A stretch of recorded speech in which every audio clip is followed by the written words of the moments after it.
I just saw a very interesting video from Scott Schaefer breaking down an emerging scam that's apparently popping off and very successful that seems to dust off an old method that was popularized on Reddit a long, long time ago. In the early days of Reddit, where updoots were the most sought after currency since Bitcoin, the citizens of Reddit, the narwhal baconers at midnight, came up with a strategy to farm these coveted updoots that everyone was chasing like the fountain of youth. In a nutshell, the strategy was take an image or a video from some unrelated person, usually like an older person or someone in a hospital, and then drum up a sob story like, this is, old Peepaw Cletus. I loved him for so long. Yesterday he passed away, but his final wish was that this photo of him giving me a thumbs up reaches 50k karma and breaks the r/gaming super record. Can we make his last wish happen, guys? And then naturally people are like, oh, I'll support that, and then they all did. Well, now that exact same strategy is being used to sell drop-shipped items from Temu on TikTok, and it is blowing up. I became aware of this scam not from TikTok, but a YouTube channel called Force Orbs. This channel is originally a TikTok account with the same name that moved all their videos to YouTube Shorts to try and scam more people. The page is all about promoting their custom Star Wars art, all made by one old man. People said that you would destroy this Sith, not join them! Bring balance to the Force, not leave it in darkness! Execute Order 66. I'm not gonna lie, it's actually kind of nostalgic to see this scam again. I thought for sure this was a menace long since forgotten. I really cannot even picture the person that would see this video and think for 1 second that this is real. Like, I don't know who sees this and is like, oh man, this is heartbreaking. He's right. That video of that girl shooting a baseball at a car's window got so many views, but his Star Wars art is getting ridiculed? What kind of... What's happened to us? This is not right. I'm going to buy 10 Force Orbs to support him and let him know how happy I am with this purchase. Of course, the reality is the old guy in the video here has no fucking clue what Force Orbs are. He is not involved with this at all. It's just some random douchebags that are drop shipping it, using this as their marketing tool here. He's become their mascot, the Toucan Sam to their cereal that they're peddling. All of their videos are pretty much the same. It's a sad old man who makes custom Star Wars glass orb art, and he's upset because any clip on social media with a cute girl gets millions of views, but his videos trying to sell his art, no one watches. In many of the clips, he talks about that he's running out of money, and people in the comments taunt him, saying things like, "Grow up, old man. No one loves Star Wars anymore. Besides, nobody is buying your stupid Star Wars art." Another classic. You rage bait and tug on the heartstrings here. Oh, look at what these people are saying about my Star Wars orbs. They say it's stinky and they don't want it. They say it's not art. They put art in quotations. They say nobody loves Star Wars anymore. Can we prove them wrong? Can you guys all buy my fucking art, please? Also, it's just such a dog shit comparison in the first place, by the way. It's unjust that this video has millions of views, but mine doesn't. Doesn't that just make you mad? Isn't that just the most upsetting thing ever? A real tearjerker. Now get your wallet out, please buy some of these Force Orbs I found on Temu. But what this item actually is, really is just a customizable LED glass orb that you can find on sites like Temu for $16. Any photo you want can be uploaded into these, but the scammers are trying to sell these with preloaded Star Wars images and calling them Force Orbs. The real crime is on their website, where they are selling these for a whopping $60 a pop. $60 is pennies to make this old man's dreams come true. Can we get his videos to 66 million views here so it matches that girl shooting a ball at a fucking car windshield? He deserves it, clearly. Come on, guys, what are we doing? If we each give him $1, we can afford one fucking Force Orb maybe at this absurd price. This is always probably my favorite part about these kind of scams. Like, it's not even so much like the goofiness of the videos they post and how fucking trash they are, but it's their preposterous level of greed where they'll mark up a Temu product like 2,000% and think anyone would be willing to buy that. Unfortunately, it seems like there are some gullible suckers that do because they want to, support this story that they've bought into hook, line, and sinker. But, like, it should be just so obvious that this is fishy. I cannot picture the person that sees this and is like, "Oh, I'm getting my credit card out. $60 for a force orb, it's a little steep, but it's made with love and care." I could tell, because the TikTok video said so. In the clips, it shows alleged production of the globes, but if you slow down the production videos, it seems to me that this might be AI footage, because the people in the video have weird body issues. Like this guy who has this weird crease in the middle of his forehead, and the arms in the next image look AI generated as well. No, what? AI generated videos? As if. No such thing, not on TikTok. They wouldn't be using AI to show the production, that's all legitimate. The worker there with the wacky forehead, well, that's old Quirky Brows Joe. I mean, everyone knows that guy's got like that weird shit in there like an accordion. That's part of his identity. He's a zany character around the office that works with our favorite old guy at Force Orbs. Come on, don't be ridiculous. AI footage. My left shoe. One thing that isn't AI, though, is the sad old man who shows up in every video who claims to be making all these orbs. With a reverse image search, I was able to find where this footage originally comes from, and it's from a TikTok account called TedDog13.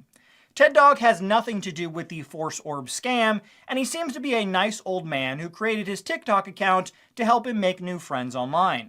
This is TedDog13. I want to thank you all for allowing me to make these videos. He seems like a sweetheart. And like I said, this isn't anything new.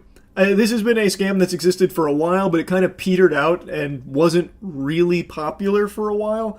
But now, thanks to TikTok being such a strong marketing vessel and people so willing to just buy into a sad story and like rally behind what they think is a good cause for these products on TikTok, people are now spinning that goodwill to exploit it. So now they're just drop shipping trash with fake stories around it, taking other people's videos, and then even using AI videos to try and, spruce it up a little bit to get people to buy into it. It is doing well. Force Orbs, I think, is the most comical example, but Scott Schaefer goes through a few more. It is a rampant issue across TikTok and YouTube Shorts. Another TikTok and YouTube scam channel known as Fuzzy Paw Slides is doing the same thing to push their scam products, but this time they've added another twist to the tale. This is my last-ditch effort. Please stay to the end of this video, as it would help me tremendously. So my grandpa decided to take a leap of faith and start his own cat shelter. Currently, he's struggling to make ends meet and keep it open, so he decided to start making handmade cat slipper. He is the most kindest and talented person I know, but he has not received an order in 6 months. Please comment to boost this post and help support him. Oh. Make handmade hand slip. Make handmade. You ever had a dream that you ever wanted the handmade cat slipper? Wow, that's so sweet. He opened his own cat sanctuary, but hasn't had an order for 6 months for his handmade cat slipper. Come on, guys, can you boost this post so we can all buy his handmade cat slipper? Wow, that's such a good story. What a story, Mark. Sure enough, you can find slippers just like this on Alibaba, going anywhere from $1 to $3 for a pair, but the website for the scam is selling them marked down from $50 for the low price of only $30. Fuck! I'm losing money not buying the handmade cat slipper. Only $30 for a handmade cat slipper to keep this old man's sanctuary running? Oh my god, the blood of those cats is gonna be on my hands if I don't support him! No! Talk about a great deal. What truly is disgusting is they have a donate button, so you can help out their fake cat shelter that doesn't actually exist. No sarcasm on this one. That is just straight up outrageous. That is beyond shameless. So then it's not even drop shipping dog shit products. It is actually just a full-blown fraudulent red alert lie. Super duper scam. You get nothing in return. It is literally a give us money for nothing button on their website with this imaginary cat shelter. That one was crazy. That one actually did catch me off guard. I haven't seen that before. That one is actually so far over the line that they might actually find themselves eventually in, like, criminal charges. A lot of the other scams are able to hide behind, like, oh, well, we did deliver something. So sometimes they do get away with that. Here, they don't even have that excuse. That could legitimately be a huge fucking issue for them, should anyone ever bother to pursue it. Now, the old man that they show in the videos is actually a tailor and has his own TikTok account called George the Master Tailor, where he does tailoring work and never makes any cat slippers. George and his daughter have put out a few videos calling out the many TikTok accounts that have stolen his videos to promote their scam products. Good morning. A lot of people using my face, and they're selling stuff that's fake. It's not me. I don't make slippers, and I don't make all the junk that they're selling. Like I said, it is actually a big problem. So big to the point that even some of the people that are being taken, like their content being taken to use to promote this, are becoming aware of it because some of their fans have been scammed by it and are alerting them that, like, hey, this is going on. Also, there's other fans that are confused, like, hey, I bought these, handmade cat slipper from you. It's trash. Why are you selling trash? And it's like, no, that's not me. I didn't do that kind of thing. So someone like George the Master Taylor here is coming out to set the record straight, like, no, there's a bunch of accounts using my face to promote their products. It's not me. So just warning people. It is a big issue that is only being more prevalent because it's working. I'm not that person. I'm not selling anything.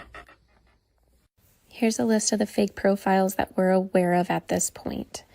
Please, if you see them, report them. And if you find any more, please send them to us and also report them. And I think a lot of these channels may be run by the same group of scammers because on the Fuzzy Paw Slides channel, not only did I find stolen footage from George, but even Ted Dog 13 popped up on the channel as well. Another channel even stole Ted Dog 13's voice and used it over the video of a different man to sell their drop-shipped cow slippers. This video has some audio that may or may not be DMCA, I'm not sure, but it's the same thing. It's just like some sad-ish music playing and then this sob story. Stay 9 seconds to help save my cow shelter from shutting down by buying my cow slippers.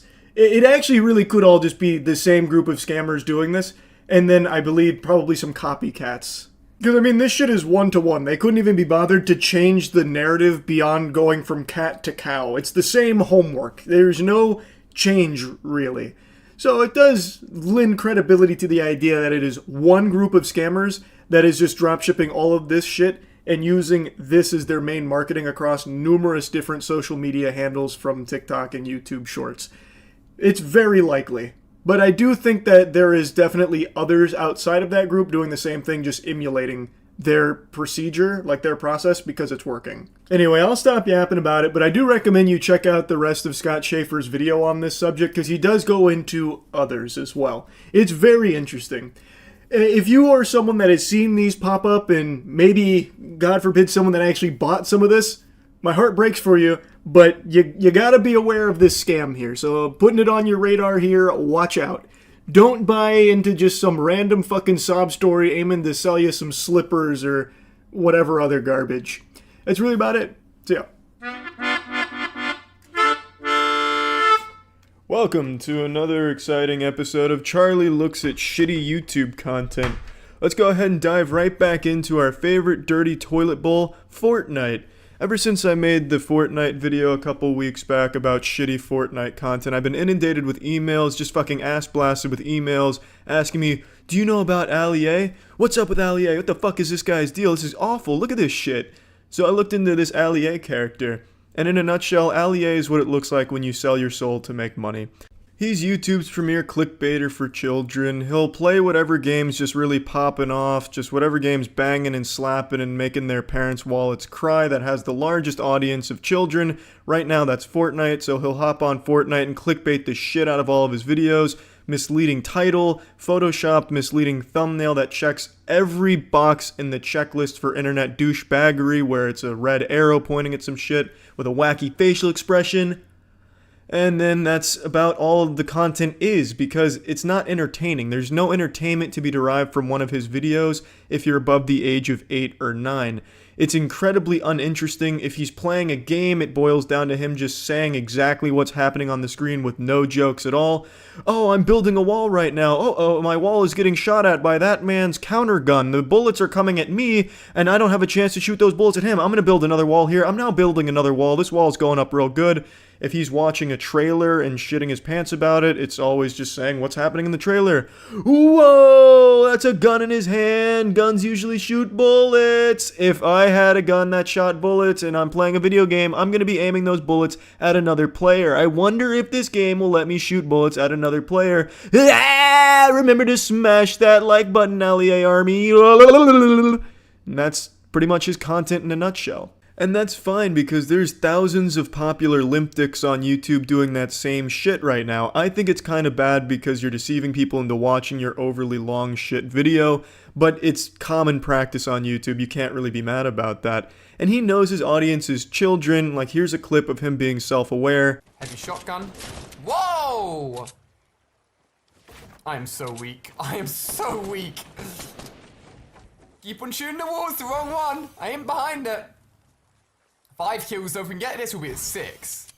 I'm at 5 kills. If I get this, I'll be at 6. You can't dispute that arithmetic right there. He even takes a moment to teach his audience what number comes after 5, so you can clearly see he has a firm grasp on what age group his audience is in, where they're still learning this mathematics. Ultimately, though, all of this is harmless. It's just clickbait shit, and that's very common here.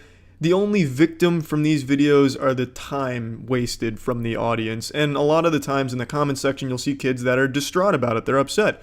Oh, the video title's totally wrong. That didn't even happen. Why did you lie to us, Ali? Mom and Dad said if you lie, you go to hell. You should take down this video before the Lord condemns you to hell.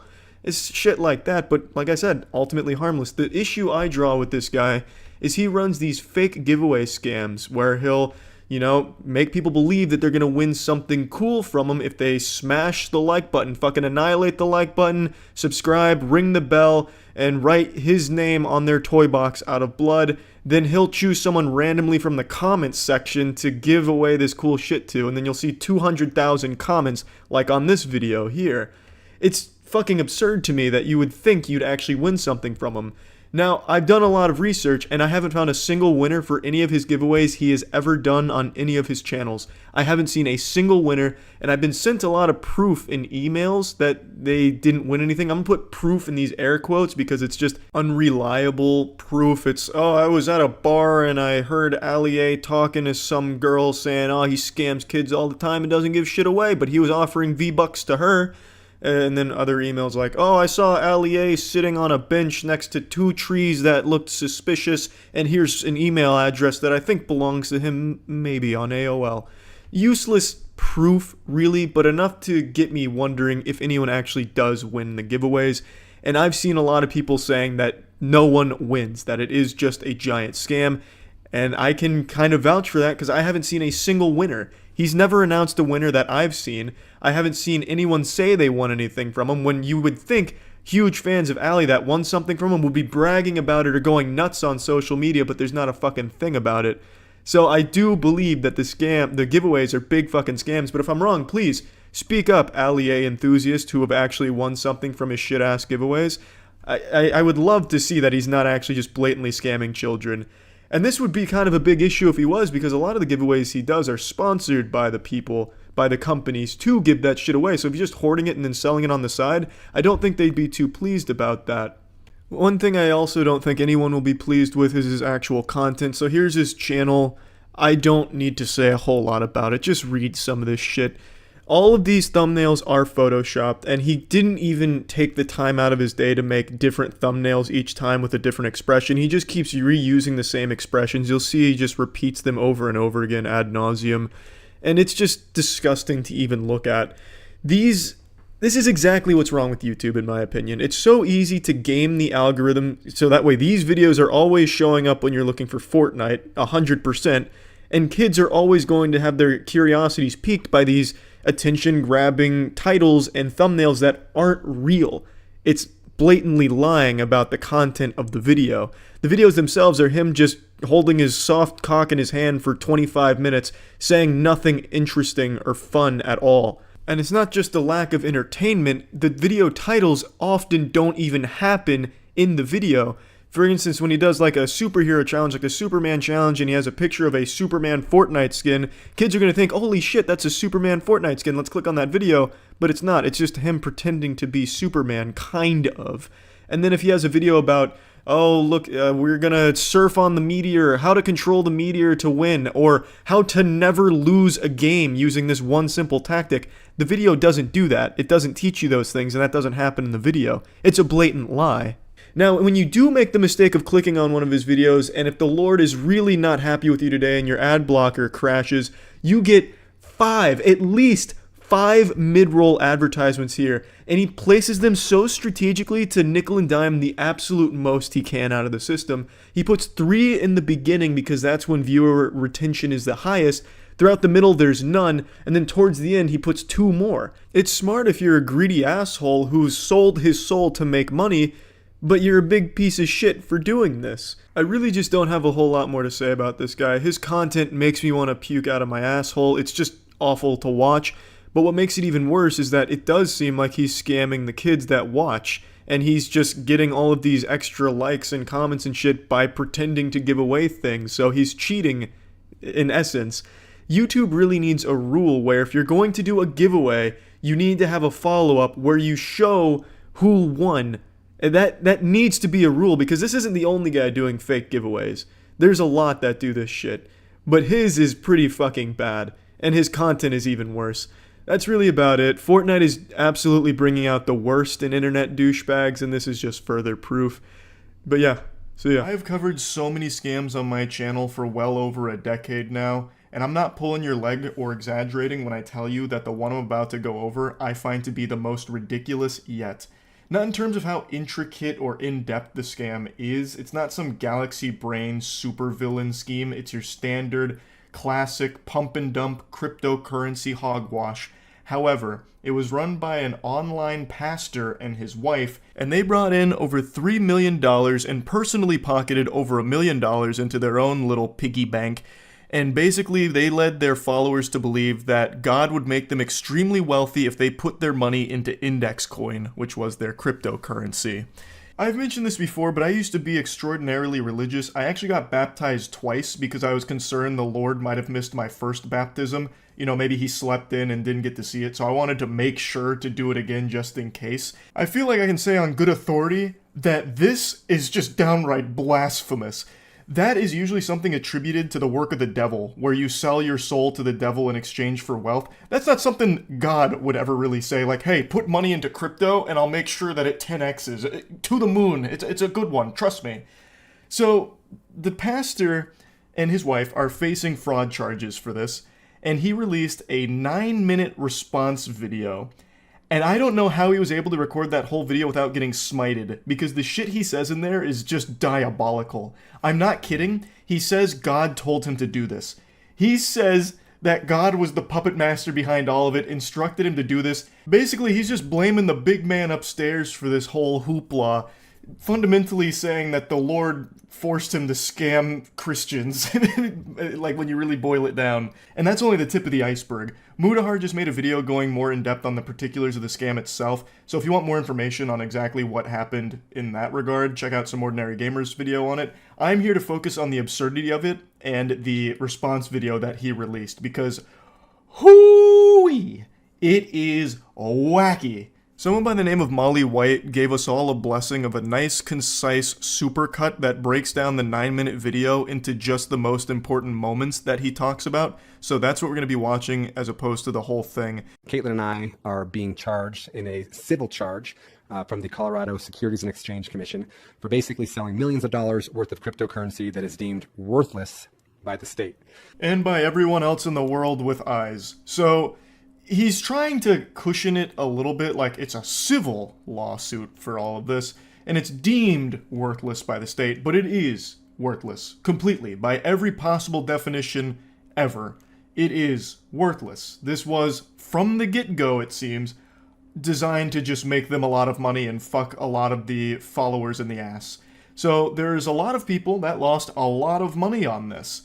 And now they're looking at some repercussions, and this is his attempt to try and spin himself as kind of the victim here. Now, the reason that they're saying that it's worthless is because there is no exit for people who have bought. Do you know what we call that? A scam. Basically, people who bought in can't exit. Their money is now stuck there. But you know who could exit? The pastor and his wife. Oh, and they did. They made off like bandits with over $1.3 million. We launched an exchange, the exchange technology failed, things went downhill, and from that point forward, we've just been waiting on the Lord literally for a miracle. So the charges are that Caitlin and I pocketed $1.3 million, and I just want to come out and say that those charges are true. So there's been $1.3 million that's been taken out of, I think it was a total of $3.4 million. But out of that 1.3, $500,000 went to the IRS, and a few $100,000 went to a home remodel that the Lord told us to do. Yes, you heard that correctly. Go ahead and rewind it if you're still in disbelief. He said that a few $100,000 went to a home remodel that the Lord told them to do. What an insightful conversation that must have been with God. I had no idea God was so into interior design. Not many people get that privilege of being able to speak to him directly. I love to imagine that. Pastor Eli just hanging out one day and God gets him on the horn, rings him up, and he's like, "Hey, Eli, buddy, listen. Your house is atrocious. Am I a joke to you? You worship me in a place that looks like this? It's embarrassing. It's revolting. Listen here. Allocate a few $100,000, upgrade this bitch ASAP, so that way you can start worshiping in style, because this is not what Christianity is about. You're living in a goddamn crack shack, and we've got to fix that ASAP, okay? All right, this is the Almighty signing out. Amen." Saddest part is, this strategy actually works. This is an extremely effective tactic used by a lot of really corrupt, evil pastors, most notably Kenneth Copeland. Kenneth Copeland has private jets, and when asked about it, he defends it by saying that God wants him to. There's also another pastor, I forgot his name, but he's a friend of Kenneth Copeland's. The two of them are like these demonic leeches that feed off of each other's wealth, and they both have private jets, and basically said that God needs them in a private jet because it brings them closer to him. And if I remember correctly, they were even quoted saying that they can't be caught in a tube with demons, so they need the privacy of the jet to be more spiritually attuned with God. That's how they justify this luxurious lifestyle they live, which of course runs counter to the actual lessons of Christianity, but for some reason they keep getting away with it. Even in this case, Pastor Eli is receiving a lot of support from the people that he has directly scammed and openly admitting to scamming. So how this whole thing started is the Lord told us in 21 to walk away from our marketing company, and he said, "I'm going to do a new thing." And then he took us into this cryptocurrency. It was a different cryptocurrency other than index coin at the time. Well, that cryptocurrency turned out to be a scam. Oh my goodness, he's portraying the Lord as like a reckless investor here, a crypto bro. How many NFTs does God have, you think? How many Bored Apes does he own?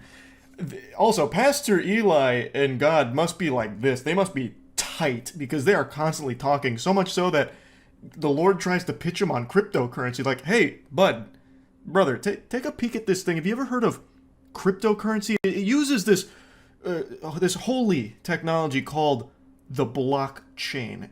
We should check this out. You should look into this a little bit, Eli."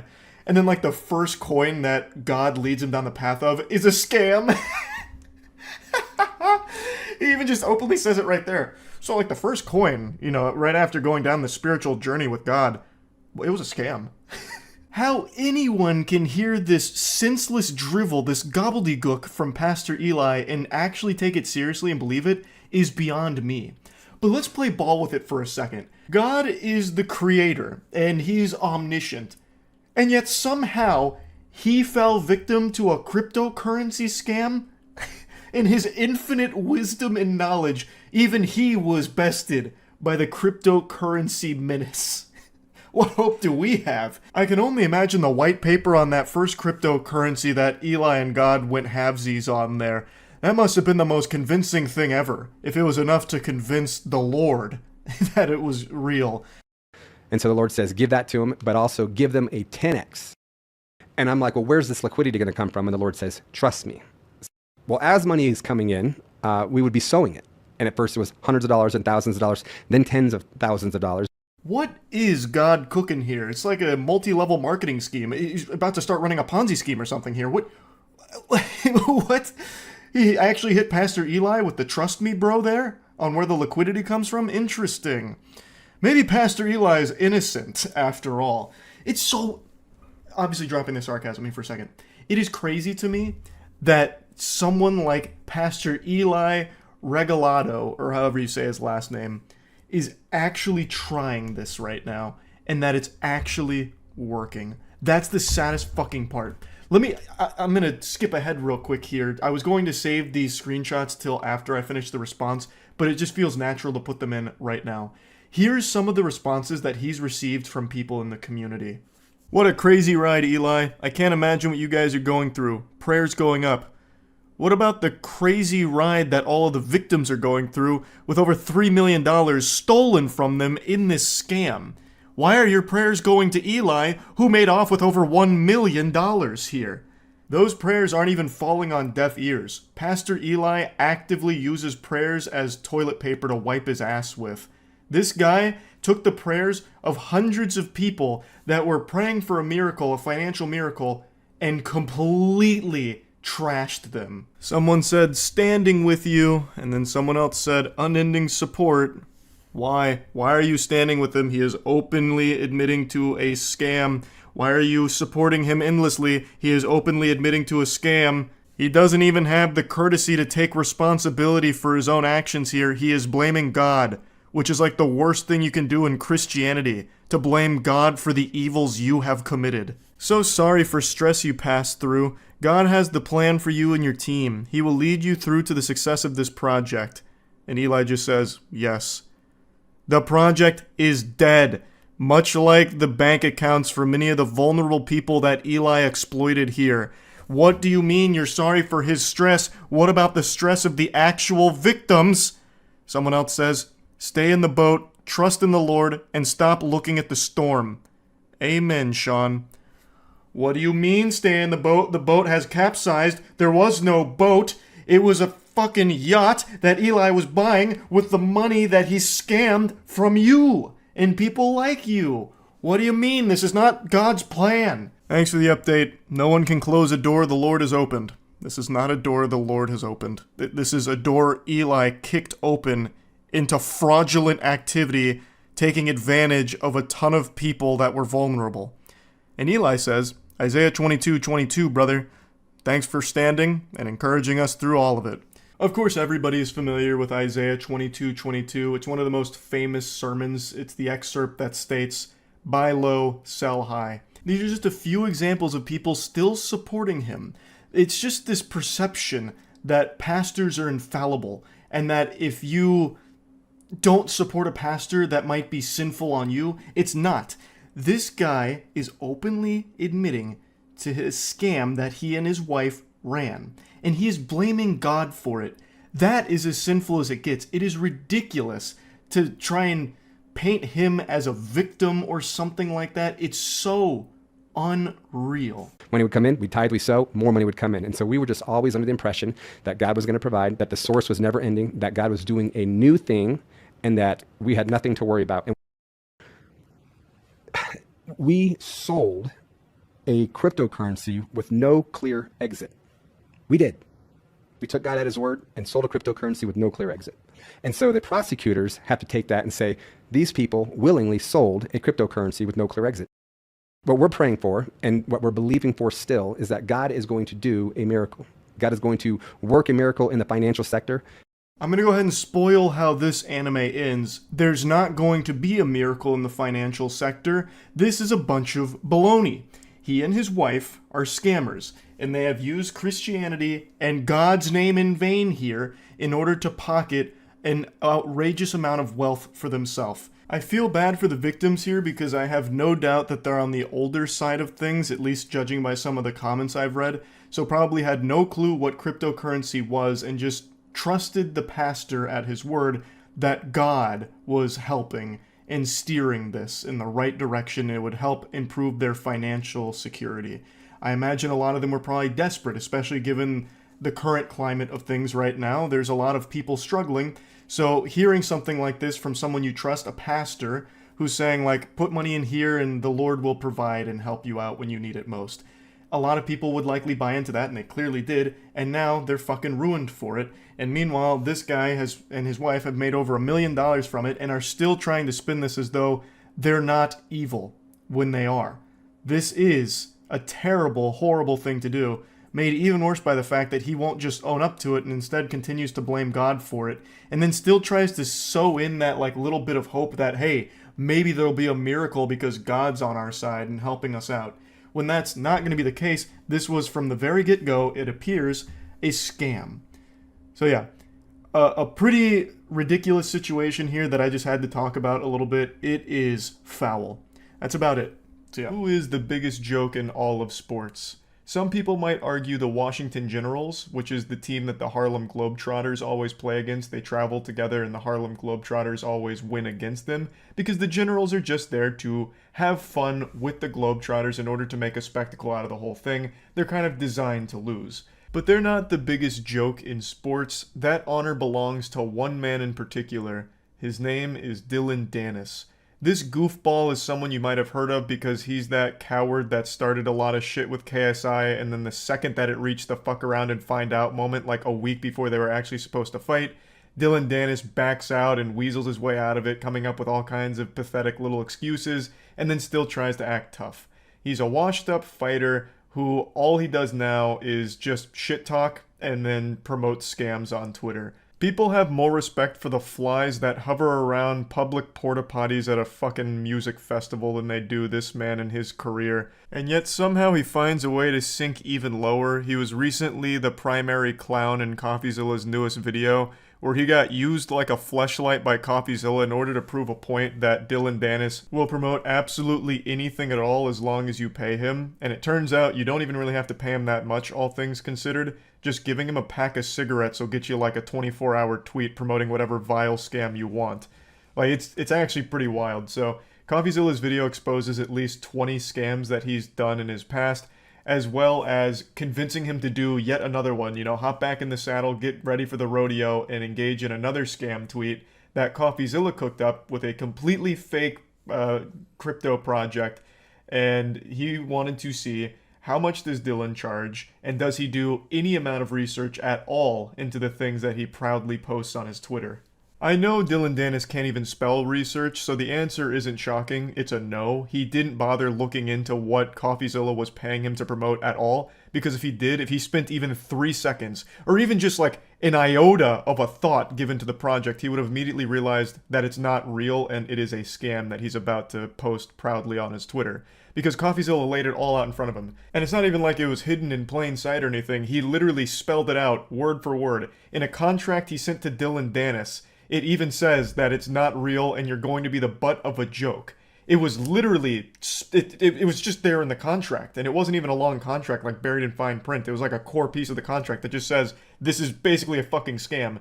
And Dillon still signed it. It's baffling. So I'm getting ahead of myself here. I'm just trying to give a general breakdown of the situation. Of course, the full CoffeeZilla video is going to be linked in the description. It's fucking beautiful per usual. I'm just going to show you some clips from it. But one other thing I want to point out is the reason CoffeeZilla went after Dillon Danis is because Dillon made a whole song and dance, a big hoopla about how bad he feels for everyone that got scammed by Logan Paul's Crypto Zoo. And that's what tipped everyone off to how many scams he himself has done, which led to this investigation in this video by CoffeeZilla, Oompaville, and Zach XBT. And it's a fucking amazing ride. It really is. Dillon Danis is an MMA fighter famous for two things: cage fighting and not fighting KSI. True. But on December 23rd, he decided to be famous. Also, apparently, I didn't know this until recently. He's not even famous for actually fighting. He's famous for just being a guy that, like, kind of rides Conor McGregor's dick. What's his actual fighting record? Because I said the same thing. I'm like, yeah, he actually fights. But his actual MMA record is 2-0. He has fought 2 times. Once in 2018 and once in 2019. Look at this shit. So he's not really a fighter. he's fought twice.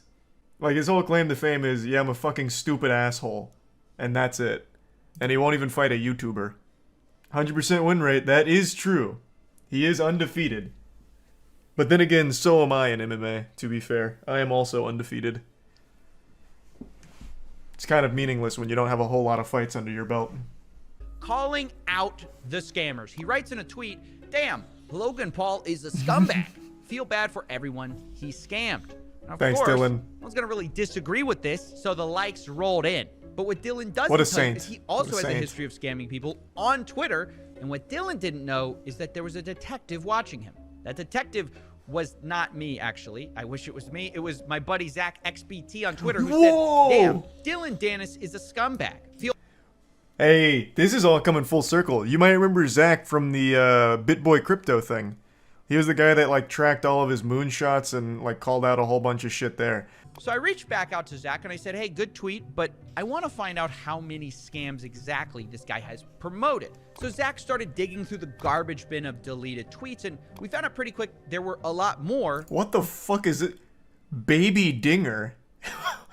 What the fuck? Baby Dinger token is the next Shiba Inu. Oh man. If anyone has any baby dingers, you should immediately just lose the right to earn money in your life. You don't deserve it anymore. Ring dinger. Hey, let's not besmirch the good name of the ring dinger. That's as far from Web3 crypto as you get. That is literally an old man who snaps your head off. I wanted to trick Dylan into giving me the amount. The rough idea was to approach Smart. Dylan and say, hey, I created this dumb NFT project that's completely fake. How much would it cost for you to promote it? He gives me an answer and I have my price. Who looked like he would be serious about selling you an NFT collection.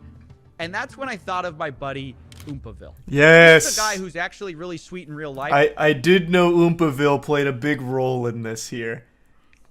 So that is exciting. Very smart. CoffeeZilla recognized that Dylan would certainly say no, knowing for sure that it's a honeypot if it was CoffeeZilla that reached out. So he used Oompaville, whom, I mean, that looks like a well-adjusted man to me. Like, that's a trustworthy face right there. So he used him as the proxy. That's genius. We can provide all the marketing copy. Please let me know, as we're trying to launch relatively soon. That website is not a real crypto NFT platform. Nothing in this video is a crypto or real NFT, so yeah, you cannot buy obviously, crypto. I want to be super clear, because Dylan immediately responds with, want to do a tweet. And then I love this next part. What is it?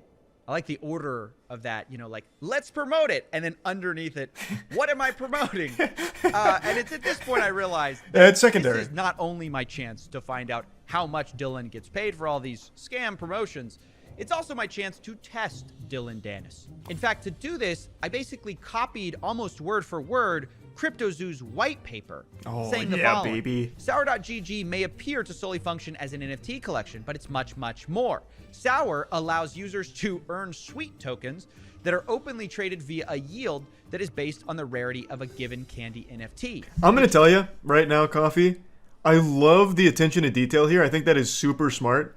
I'm not convinced Dylan Dennis can read. I think he might be illiterate. So he just saw words on the page and he's like, man, this is legit. All these words, they have meaning, I have no doubt. I'm in. I am confident he had no fucking clue what anything in that white paper said. But I appreciate you went the extra mile and set it up that way for it. Look out, adventurer. Now this is a sentence which means nothing unless you lay it out by the first letter of every word. And then it spells CoffeeZilla. Oh! So, don't say I didn't warn him. And obviously, that's even way if too I smart hadn't for warned Dylan. him, Dylan Dennis surely wouldn't promote a CryptoZoo project, right? Because he's, you know, he feels too bad for the victim. And then ETH? Question mark? And at this point, I'm just a little surprised by how easy this all is. Zero due diligence is I'm not being surprised done at all. here. We have created the weakest facade possible for an NFT scam, and he's just immediately on board. After we settled on that, he sent me payment information. I am shocked he can even get 5K for a tweet. His Twitter isn't exactly what you'd call booming. The only time he gets engagement is when people are laughing at him. Like here, let me go to his Twitter real quick. Let's see, what's his most recent tweet? Because he deleted this one, I remember that. His most recent one is, if Alexander Volkanovsky beats... okay, it's a fight. I'll give one person who likes this tweet $1,500 and must be following to win. So he's actually having to do fucking... He has to farm. He has to do giveaway farming. But before that, it's literally nothing. And he got 8K likes on the farm. So even by those standards, that's pretty low. So I'm shocked that he's actually asking 5K. Though I doubt many people are actually giving it to him. Dylan gave us a brand new crypto wallet just for this transaction. Whoa! Which seems to imply that he probably makes new wallets for every new deal he does, which is definitely not true. his own idea. And at this point, I realized I had a choice to make. Someone told him to do that. Take what I learned, present it to you guys, and stop this little charade I had with Dylan and make my video. And Dylan would just keep doing this because his fans wouldn't know. Wait, Or what was that I last could- one? Was that Face Writers? What the fuck? Did I read that correctly? Right before Baby Dinger. And Dylan would just keep doing this. Oh, I'm writing with Faceless. Gotcha. I thought that said Face Writers. I was like, damn, another fucking wild one. Because his fans wouldn't know. Which is actually pay Dylan to post a link to our fake NFT project. But the twist would be, as soon as he posts that link, it will become a website dedicated to every scam tweet Dylan Dennis has ever done. And remember that this website would be linked by Dylan Dennis himself to all of his fans until he kept the tweet for certain periods of time. And to my surprise, he agreed to the terms. And that's smart. That's super smart. Yeah, so space it out so that way you can get the most juice for the squeeze here off the tweet staying live. I can also promise you, Dylan Dennis has no idea what any of these words he's using here mean. He's used too much punctuation. There's 2 periods in there. That's far more than his reading level permits. He's got percentage sign in there, some underlines, parentheses. Dylan Dennis tapped out once he saw payment structure. He's like, all right, payment. I know that one. Okay, whatever else. Website, which is just a website with all his previous transgressions. Now, I did talk to some I want to read that one. What was that? I'm bullish on what? These all have the worst names. I'm bullish on Rock Smart Chain.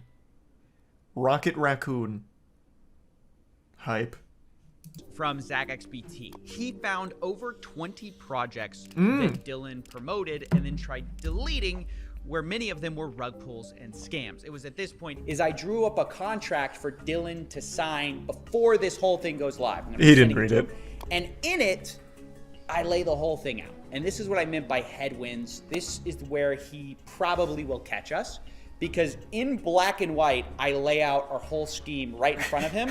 So it literally says, like, you're going to be the butt of the joke. It says people aren't doing due diligence. Oh, it says God. that we're going to be switching the website to show his prior promotions. So we lay out the whole thing there. Oh, and no. what we're really banking on is he's not going to read any of this. He's just going to see money and just sign it, which is the whole 100%. point of this entire He thing. can't So read I it. think it fits.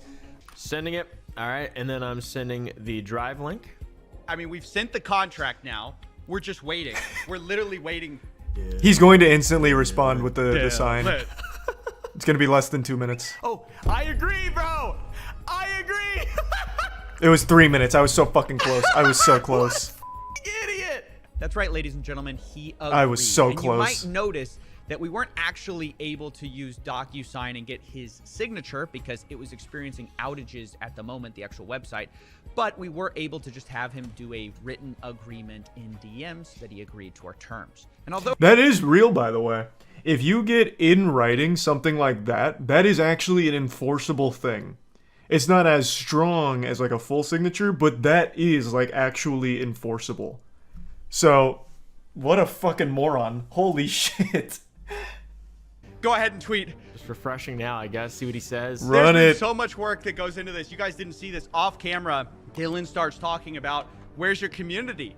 So we have to whip up this community from nowhere. Oh, Our fuck. community doesn't exist. We had to create a Twitter profile. We had to buy a bunch of botted followers. An hour ago, it didn't exist. I don't think I've ever been so excited about something in my life. Nice. Dude. What was the total spend on this, I imagine? He tweeted it. Huge. I can't believe he did it. He actually did it. He just tweeted it. What an idiot. What? I can't believe it. What can I say? So I knew this tidbit of information real quick before he points it out.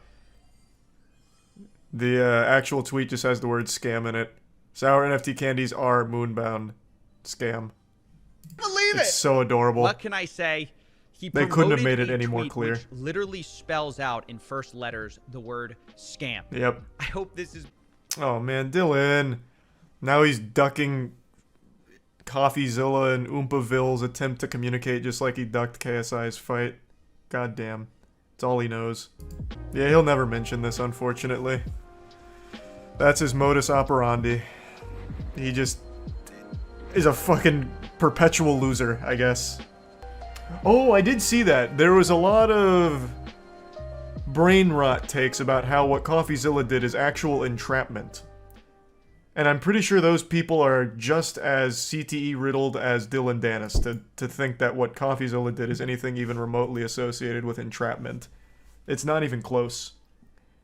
CoffeeZilla did everything possible to let Dylan know what was going on. He even put in the fucking contract he agreed to that it is literally him just being a joke. It's not real. He laid out everything, and he still agreed to it. That couldn't be further from entrapment. The guy got 1K. He did get 1K. He did get $1,000 out of it, so that's a Dylan W, baby. Fucking big one from Dylan! But also lost rep. He had none to begin with. I legitimately don't think Dylan Dennis has a single fan. Like, actually not a single one. People just laugh at him. In fact, if you go to his goddamn giveaway tweet right now, people aren't even participating in the actual giveaway. They're just spamming the clown emoji. Jesus Christ. He can't even, like, actively farm children on Twitter. He doesn't have fans. Title's not clickbait. The biggest YouTube scam has just been revealed by a channel called Megalag. I highly recommend checking out the full video. This is extraordinary work. It was a multi-year investigation that he conducted, and his findings could make even Enron's accountants start sweating. It is gross how bad this company he investigated is. And it's a company you've all heard of. It's a company I have used for a long time. Honey. You know that free browser extension that's supposed to be going and getting you coupons at checkout to save you money on purchases? The one that has that playful piece of shit mascot that's just a diet Microsoft Clippy whom now I can't stand to look at after learning about how atrocious this scam is? Yeah, that Honey. The one that's owned by PayPal that they purchased for fucking 4 billion clams. Turns out it's all a load of fish paste. Honey, more like phony, because it's all fraudulent. Now, of course, I can't say that from a legal perspective, but from a common sense perspective, after everything I've learned from the Megalag investigation, I think it's definitely fallen into the textbook definition of a scam. Though I imagine the lawyers aren't going to be too gung-ho about suing people that are labeling them a scam or calling them mean words, because they're probably too busy stretching out, cracking their knuckles, getting ready for the impending catastrophic class action lawsuit that's heading their way. And I mean that sincerely. I do think that this investigation from Megalag will lead to a huge class action lawsuit against Honey for all of the many millions of dollars that it has most likely cost a ton of people. Honey hasn't just been scamming you, the consumer, they've also been stealing money from influencers, including the very ones they paid to promote their product. And I'm not just talking about a few bucks here. I believe this scam has likely cost content creators millions of dollars. Honey's stretching everyone's holes here, both the consumer who downloads Honey as well as the creator that promoted the Honey. That does include me. I have worked with Honey in the past because I was an avid Honey user. It seemed like a pretty simple, effective product. It'd just find coupons at checkout to save a little money. I didn't think there was anything nefarious going on under the hood, but it turns out couldn't have been more wrong. Obviously, knowing what I know now about this company, I wish I never worked with them. I'm sorry for ever having promoted Honey. I clearly didn't know any of this was going on. Nobody did until Megalag's investigation. This was something that there wasn't even whispers of. He mentions in the video he had only found like one page where people even speculated on it with nothing concrete. So it wasn't until this multi-year investigation that any of this information came to light. It's a very sneaky, hidden mechanism that it uses to scam consumers and content creators. And what Megalag has put into the light here is extremely important. So he starts by demonstrating how it steals money from content creators, and it is probably the most creative way of fucking people I have seen since I first found browsers in high school. Linus tells you about this free browser extension that saves you money online, you install it in 2 clicks, and boom, you have Honey. So you scroll down and find Linus's affiliate link to that product. Now, for those of you who don't know, when you click an affiliate link and buy something, the influencer who promoted the product earns a commission for referring you to that store. So you add the product to your cart, get to the checkout page, and hello, Honey says they found you 10 coupon codes. Sweet. You click apply discounts and Honey gets to work. But unfortunately, none of the coupon codes worked. Doesn't matter though, because as Honey has promised us for years, that means we know we've got the best deal. So you complete your purchase, you're happy, your new CPU's on the way, Linus is happy, he's getting his commission, everyone's happy, right? Wrong. You'd be very wrong if you said everyone was happy there. This isn't a fucking fairy tale. This is big business, and everything's horrible. So, if you've never used Honey, that's how it works. When you're checking out, you'll have your little goofball pop up. He'll be like, oh geez, Rick, we gotta apply some coupons here to save you some blimflarkles. Click here to save some money, because we're gonna look for coupons. And so he's gonna go look for coupons at checkout to try and save you some money. Sometimes it'll find coupons, sometimes the mascot will wander in, soft cock in hand with nothing to offer you, saying, whoops-a-daisy, sorry, didn't find anything, is what it is. And that's the way she goes. Now, Megalag is talking about affiliate links. As he mentioned, if you use an affiliate link like in a description, and you purchase a product through that link, the creator that you click the link from will get some kind of commission off of that sale. Now, Honey does something very interesting with that whole process there. After clicking Linus's affiliate link, you'll notice in the URL there's a tracking tag labeled Short Circuit. That's a reference to one of Linus's YouTube channels, and this tracking tag is how Newegg knows who to pay a commission to. We can also see that this tracking tag has been saved on my browser in the form of a cookie that will expire in 30 days. That way, if we only decide to complete the purchase a few days later, Linus will still be credited the sale. So what happened when we got to the checkout page? Well, once Honey popped up, watch what happened to Linus's affiliate cookie after we clicked Apply Discounts. You see that? Honey came in, removed Linus's affiliate cookie, and replaced it with their own, claiming credit for the sale and pocketing the commission money for themselves. Yeah. Never before has that sound effect, that like dramatic bass boom sound effect, been more appropriate.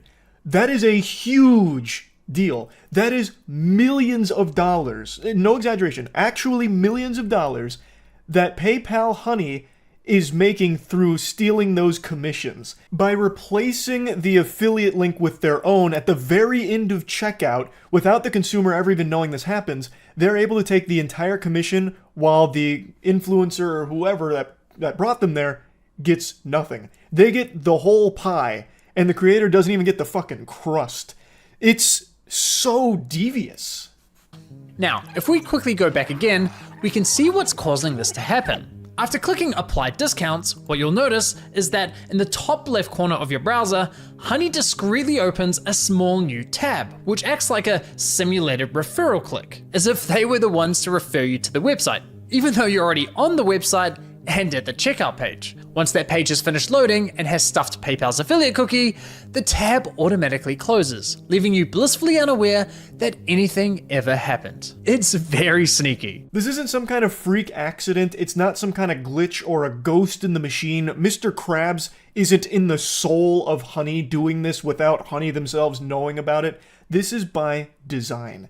They do this on purpose. I'll reach out to Honey and ask them directly, and sure enough, they came back to me with the following. If Honey is activated and is the last program used while shopping on a site, it is likely Honey will receive credit for the purchase. They are shockingly open about that. They almost seem jolly and proud.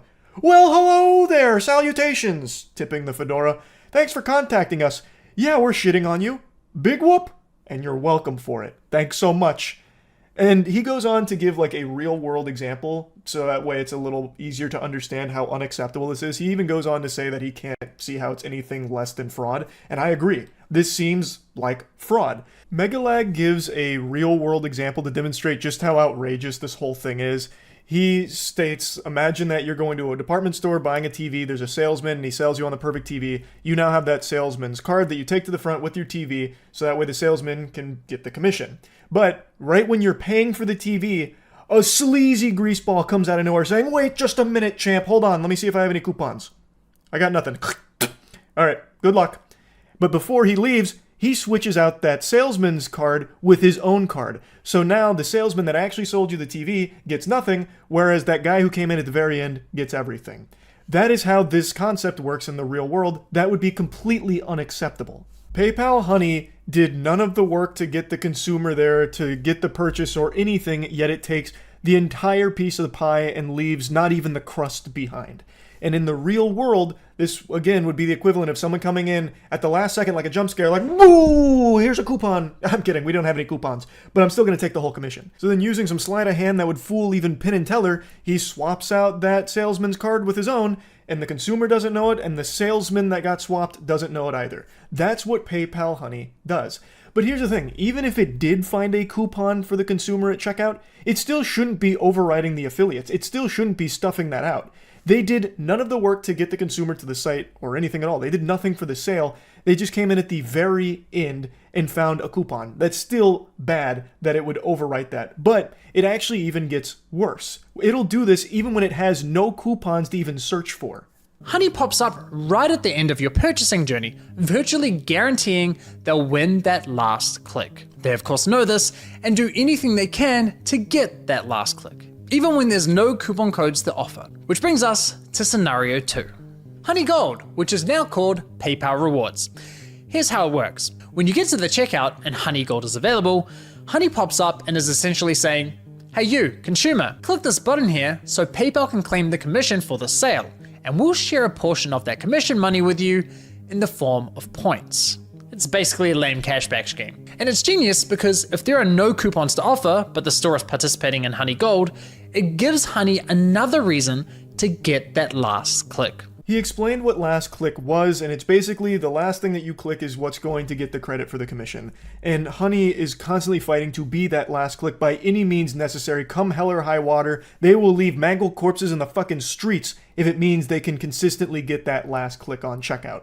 So this is one of its other mechanisms to get that last click, where you can activate rewards at the very end. I decided to put Honey Gold to the test. So I looked for any website where Honey Gold was offered and found it on NordVPN. And no, this is not a sneaky sponsorship. So I signed up for NordVPN's affiliate program, which offers 40% commission on successful referrals. After getting approved into the program, I received a custom affiliate link for my YouTube channel. Using this link, I made 2 separate purchases. For the first, I activated Honey Gold, and sure enough, you can see my affiliate cookie was replaced with Honey's. And for the second, I didn't activate Honey Gold. As expected, I was awarded a $35 commission for the sale where Honey Gold wasn't activated, and received nothing when Honey Gold was activated. So how much of my stolen $35 commission did PayPal share as cash back with my Honey account, aka the consumer? Brace yourselves, 89 points, which is equivalent to 89 cents. I knew it was going to be bad, but somehow that is even worse than I expected it to be. It gets the entire kit and caboodle of the commission, all 35 doubloons. It gets the spaghetti and the meatballs, and it gives you not even a morsel, not even a tiddlywink of it. 89 cents of the $35? Holy shit. Again, this is for doing nothing, by the way. It is doing nothing. It is doing this just to desperately try and get that last click so it can take the whole commission. And again, this isn't put front facing. People didn't even know this was going on until this investigation. It is so sneaky with this shit. It exists solely to steal, poach those affiliates, to take that commission on the back end. That's nuts. That's why I'm saying this will likely be a huge class action lawsuit. There is no telling how many millions of dollars they've been able to make quietly like this. Megalag demonstrated 1. They got $35 from that. That's a lot. Like, that is a big commission, really. Just think about that on a large scale. Megalag pulls up the numbers.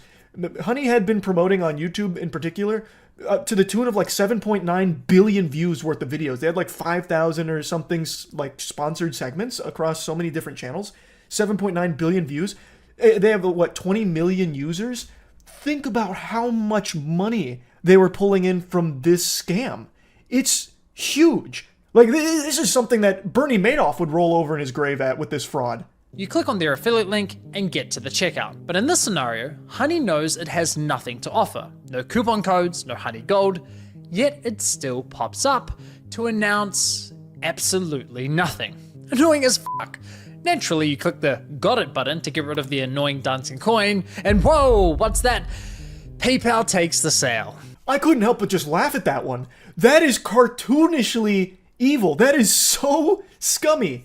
So even if it has no coupons, it has no Honey Gold capabilities, it will still pop up on something totally unrelated through the affiliate link and just say like, hey, listen. We've got nothing to say. Sorry, pranked you. We got nothing. Go ahead and close us. Just go ahead and say got it. Get rid of us. Sorry. Just wanted to let you know we're here. And when you do that, it takes the sale. It still takes the whole commission because you interacted with it. It was your last click. It's unbelievable. Why? Because fuck you, Mary, that's your commission. But wait, there's more. My personal favorite is when Honey has nothing to offer, so pops up offering you to check out with PayPal, even though the option is already available at the checkout page. And of course, if you click the checkout button, PayPal poaches the sale. Classy. There is just no world where that isn't illegal, right? Like, there can't be a world where that can fly. That has to be something that this company would be run into the ground for. Like, I'm no lawyer. I didn't pass the bar. Shit, barely passed the SATs. But I would still say, using my tiny little noodle up here, my smooth brain, that's a big no-no. I think they're probably going to face some big repercussions for that now that this is starting to blow up and come to light. Now, in the next section of the video, Megalag goes on to talk about how he was checking into the Linus forums to see if anyone was talking about Honey, and he did find someone that was sounding the alarm quite a few years ago, but it just didn't get a lot of traction. And then in 2022, someone noticed that Linus wasn't working with Honey anymore, so they asked about it, and Linus Media Group representative came out and said, yeah, they didn't like the way that it interacted with the affiliate links, so they stopped working with them. And Megalag says that he was pretty disappointed that they weren't more vocal about that, because if they could have sounded the alarm about this whole scheme, there could have been some more damages that were prevented over the next couple of years, but they just kept it kind of hush for some reason. And that is very disappointing from Linus and the team for not talking about this if they knew it was going on. And then Megalag goes on to talk about, well, they did actually take a different coupon sponsor that does the same thing called Karma. Essentially, if someone clicked on an affiliate link and then they use Honey and search for a deal, Honey will override that tracking link even if they don't find you a deal. That didn't jive with us, so we ended the partnership. They should have made more noise about this. But what's truly baffling to me is that after LMG ended their partnership with Honey, they then went ahead and partnered with a company called Karma Now, a coupon browser extension that literally engages in similar behavior. As Megalag said, it's very telling just how deceptive this Honey scam is when even a tech-focused company like LMG doesn't catch on to it for years. And it is baffling that even when they did catch on to it or were tipped off about it, they chose a different coupon sponsor that does like basically the same thing, it seems. That's so weird. That is so weird. Now, the next part of the video showcases how Honey scams you, the consumer. Now it's not only about the influencers getting all their affiliates commissions stolen. Now, Megalag shows you what Honey does to fuck you in the face. When I reached the checkout page, Honey would claim it couldn't find me any coupon codes. Yet when I searched manually, I found working codes with these. And even when Honey did find me a code, I was often able to find another code of better value. Kind of strange, given their claim that, well, thanks to Honey, manually searching for coupon codes is now a thing of the past. Another oddity was that Honey would often only find me Honey branded coupon codes, such as Honey 5 or Honey 10. Why would a store only have Honey branded coupon codes? Kind of weird, right? But the biggest red flag was that when I tried submitting the better coupon codes I'd found, Honey wasn't adding them to their database. Now, this was not a case of Honey just not doing its job well, where it was missing a couple of coupons here and there that were slipping through the cracks, but it was still trying its best and it was still doing an admirable, noble attempt at finding you those best deal coupons. It wasn't doing its job at all. When Megalag would submit coupons to it, it wouldn't even take it into the database, and it was far more effective to just manually enter coupons because Honey wasn't finding them, and it was finding a lot of Honey coupons pretty often. All very peculiar, I would say.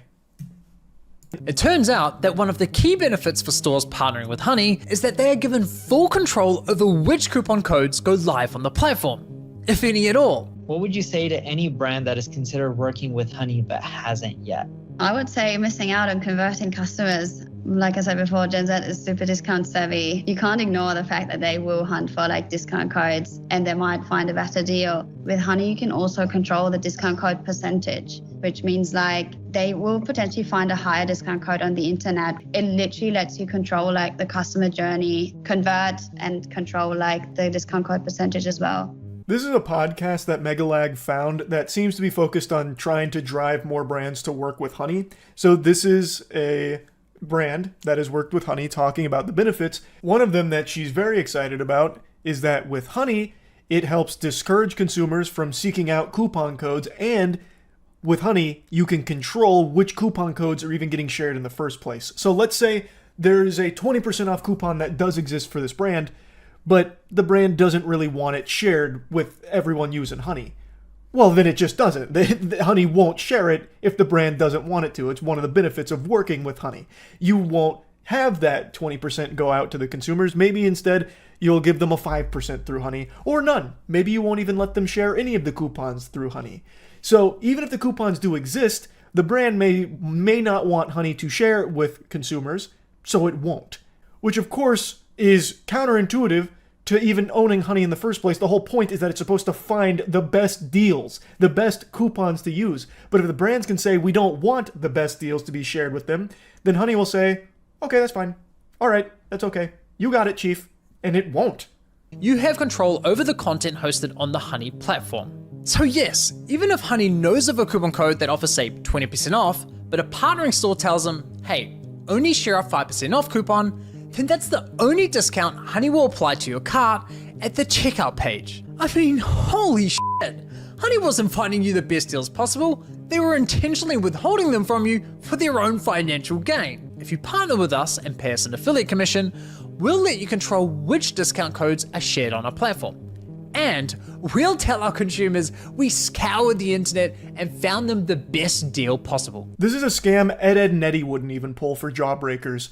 Every component of honey is a fucking lie. Every single piece of honey is exploitative. Every single one. So in this video, he talked about how it's scamming consumers as well as the influencers that have promoted it.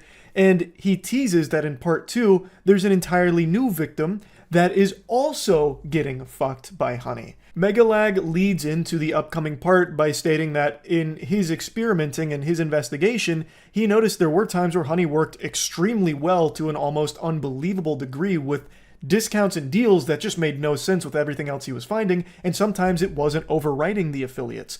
So it wasn't making sense how that discrepancy was happening with everything else he had learned. And then it clicked and he figured out what was going on. So that's what part 2 is going to focus on. And he has some interviews that he has at like a sizzler reel at the end. It's actually incomprehensible just how deep this rabbit hole goes. It really just seems like everything about PayPal Honey is fraudulent, just a full-blown scam. Like that's what it seems. I don't know how any of it could possibly be explained away or justified. I mean, shit, even when they were directly asked about it, they were like, yeah, hey, that is what it is. If honey's the last thing you click, yeah, we're taking the affiliate. Like, what? Honey is usually going to be the last thing that someone clicks if you have honey, because you might as well check if there's discounts. That's like the whole selling point of honey. But not only is it not actually finding you the best coupons, if it's even finding you coupons, it is then stealing the commission from the affiliate that got you there in the first place. So it's fucking everybody for doing nothing. And even when it is actually doing full-blown nothing, where it's on a site that doesn't have honey gold, it has no coupons, it will still pop up just to say nothing. It just goes, and then you click got it to get rid of it, and then it will still steal the commission. It is just crazy how scummy this is. I cannot imagine that what honey is doing and how it operates is legal. It can't be. It shouldn't be if it somehow is through loopholes. That is completely unacceptable. And Megalag's investigation is extraordinary. A huge thanks to Megalag for bringing all of this information to light. It's an incredible video. Again, I highly recommend you check out the full thing. There's going to be a link to it in the description of this one. I didn't even cover all of it. He has done an immaculate job with this investigation. This is up there with CoffeeZilla's best work. This is incredible. So huge thanks to Megalag for doing this. So yeah, that's really about it. See ya.